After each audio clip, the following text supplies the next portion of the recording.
আসসালামু আলাইকুম বন্ধুরা, আমি যে কচুগুলা কেটে ভেজে সংগ্রহ করে রাখছিলাম সেই কচুটাই আজকে রান্না করব। এখানে এই যে আমি মশলাগুলো ভালো করে কষায় নিলাম।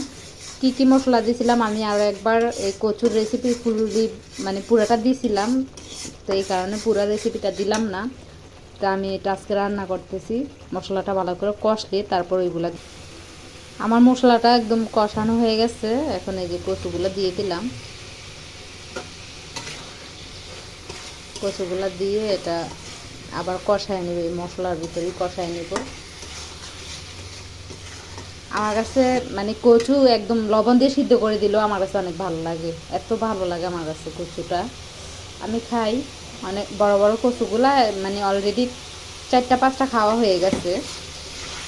আমাদের বাসায় সবাই খায়, খুবই পছন্দ করে।